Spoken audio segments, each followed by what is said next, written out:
Corner lagi. Nice. Memang nice. Cuaca pula sangat membantu ah. Boleh lah lepas gian sikit.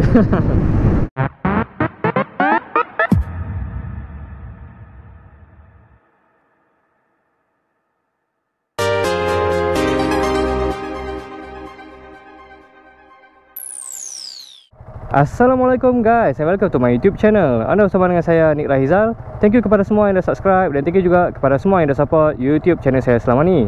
Okay guys, sebelum ni saya ada buat satu video review pasal SYM VFE 185i ni. Jadi kepada hangpa semua yang mana yang belum tengok lagi video tu, hangpa boleh pergi tengok dulu. So dalam episod kali ni kita akan test ride motor ni. Okay, so macam ni lah rupa dia bila kita dah ada kat atas motor. Okay, ni dia punya bahagian handlebar, lepas tu side mirror, pedometer apa semua lah.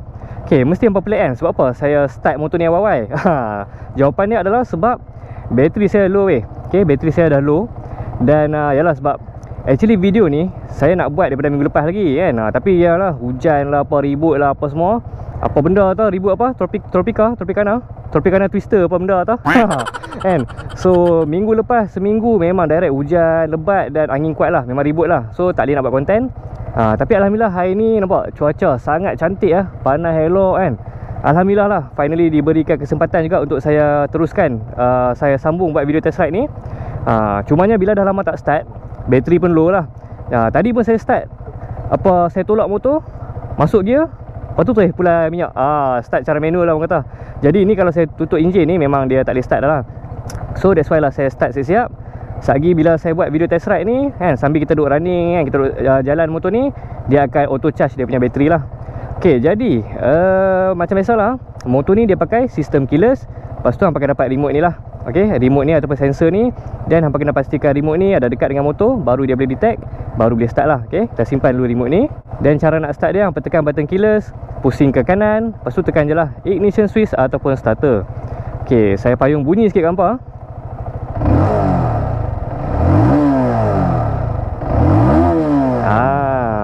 Dia punya throttle ni sangat ringan tau.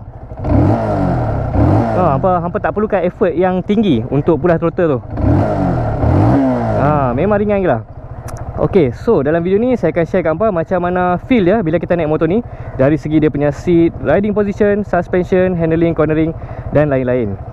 Okay, so saya tak sebab ni, tutup visor dulu. Okay, masuk gear. Alright, jom kita test tengok. Bismillahirrahmanirrahim. Let's go.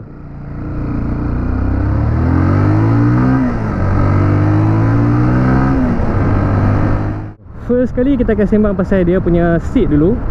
Seat dia bagi saya overall okey je kan. Dia punya profile tu memang lebih kurang sama macam SYM VF3i yang sebelum ni lah. Dia punya kelembutan span tu biasa-biasa je. Dia tak terlalu lembut.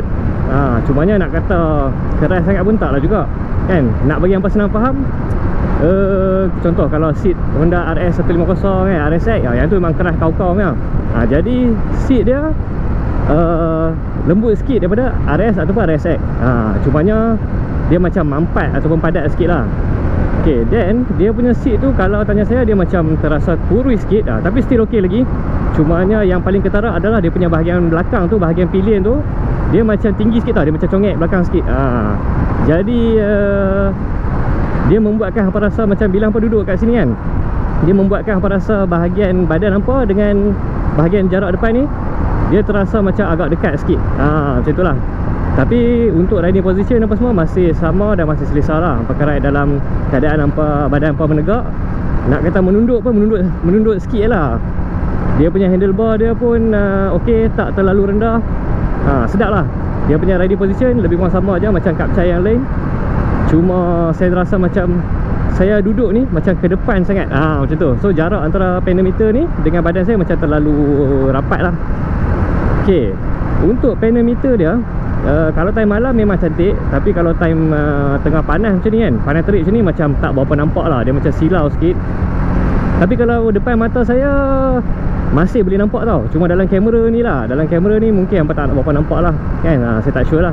Tapi kalau depan mata ni dia tak berapa terang, tapi masih nampak lagi lah. Okay, untuk side mirror, ni side mirror dia.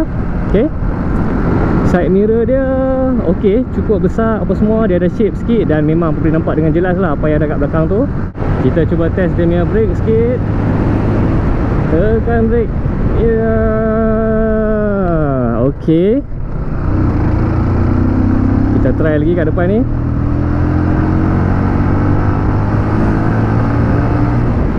Ya. Oh, okey, grip. Grip dan mencengkam dan stable. Dia tak ada rasa macam nak buang ke apa, tak ada. Okey, kita try kat sini pula. Tarik sikit.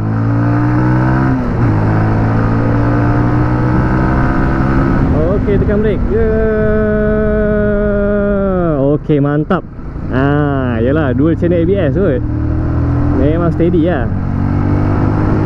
Lastnya tekan brake. Padu-padu. Okey, untuk brake system tak ada masalah. Grip, mencengkam dan safety.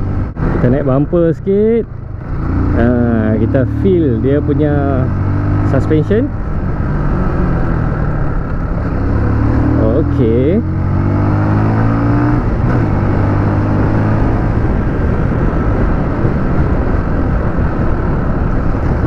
Nice.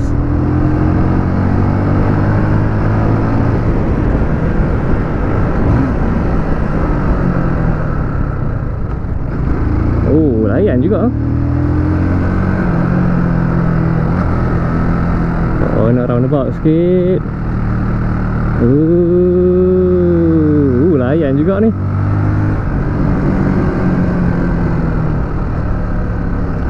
Sedap juga.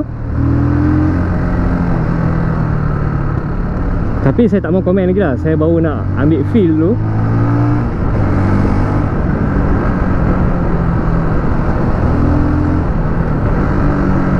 Kita akan lalu ni. Nampak jalan bertampak-tampak ni. Okay, nice.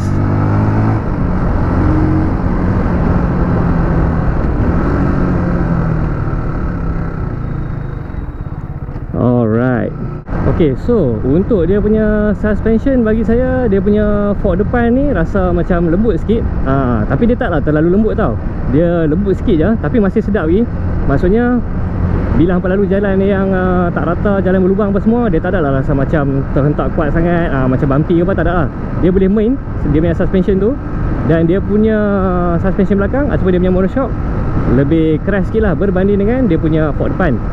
Tapi seingat saya lah, ni pendapat peribadi saya lah, saya rasa VF3i yang lama tu, dia punya monoshock belakang macam lebih keras sikit tau berbanding dengan VFE 185i ni. Jadi kalau macam saya prefer yang ni lah. Dia lebih comfort lah. So untuk bawa dalam town kan, penggunaan dalam bandar apa semua ni memang sangat sesuai lah. Sebab dia boleh serak hentakan tu dengan baik.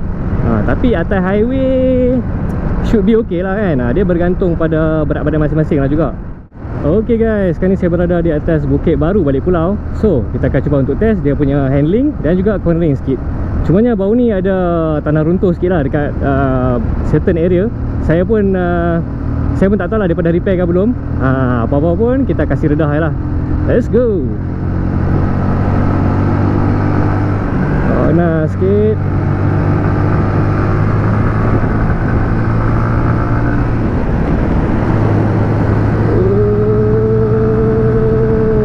Nice. Turun lagi. Awas, kejar-kejar tanah runtuh di hadapan. Masih dalam proses penyelenggaraan lah. Okay.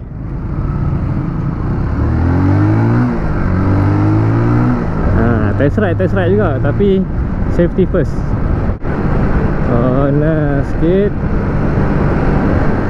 Turun. Nice.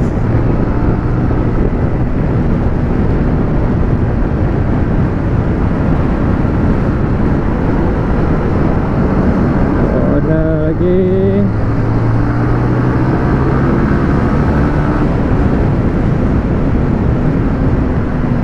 Turun sikit.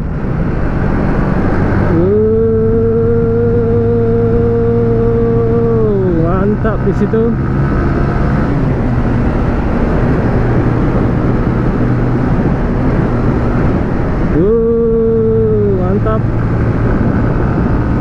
jalan tak ubah rata, saya boleh rasa motor ni dia nak hampir membuai-buai sikit tau. Disebabkan, bukan sebab motor lah, sebab jalan. Tapi motor ni suspension dia berjaya control balik situation tu. Memang nice.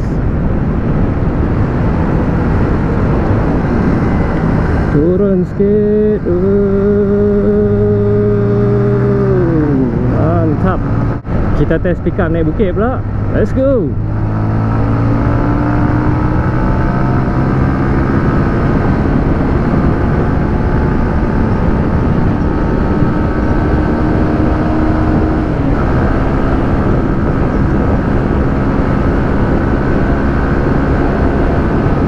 Setakat ni memang mantap.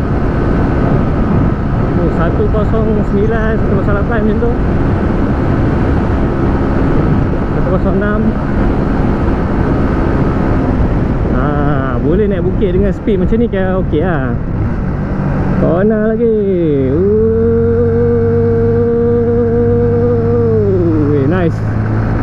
Memang nice. Cuaca pula sangat membantu lah. Boleh lah lepas gian sikit. Ok, so untuk dia punya handling dan juga cornering, apa yang saya boleh komen adalah, first kali motor ni memang terasa ringan. Ok, sangat ringan, sangat nimble kan, macam motor cup saya lain juga. Cumanya dia punya seat height tu lah, seat height dia tu tinggi sikit. Jadi kepada siapa-siapa yang tak biasa kan, termasuklah saya sendiri, bila hampa mula-mula naik motor ni, bila nak corner tu hampa akan rasa macam gayat sikit lah. Maksud saya bila hampa nak corner dalam speed yang laju dan angle yang rendah lah. Kalau takat bawa biasa-biasa tu okey je. Okey, tapi bila once hampa dah bawa lama-lama, hampa dah biasakan diri, should be okey lah. Dari segi suspension, okey, just nice kan, macam saya cakap tadi lah, dia tak keras sangat dan tak lembut sangat. So kalau takat nak line corner biasa-biasa tu kan, line corner geli-geli lah orang kata, nak line corner sikit-sikit tu masih okey, masih stable lagi. Pada masa yang sama, dia comfort tu pun masih ada lagi lah. Bila hampa lalu macam ni lah, jalan yang bertampai-tampai ke, jalan yang berlubang pun, dia tak rasa terlalu keras dan tak rasa terlalu bumpy. Dan dia punya gear shifting pun agak smooth lah. Walaupun motor ni dia tak ada assist and slipper clutch, tapi bila masuk gear, drop gear pun dia rasa smooth lah. Dia rasa smooth dan tak tersentak kuat sangat. Nice lah, memang nice. So rasanya sampai sini je lah kot video untuk kali ni. Jadi kalau anda nak tahu lampu motor ni terang ke tak terang, dan berapakah top speed sebenar motor ni, maksimum, pastikan hampa stay tune untuk next video. Ok guys, so rasanya sampai sini je video kita pada hari ni. Stay tune untuk next video. Jadi kalau hampa suka video ni, jangan lupa like, komen dan share. Jangan lupa subscribe. InsyaAllah kita jumpa lagi pada video yang akan datang. Assalamualaikum.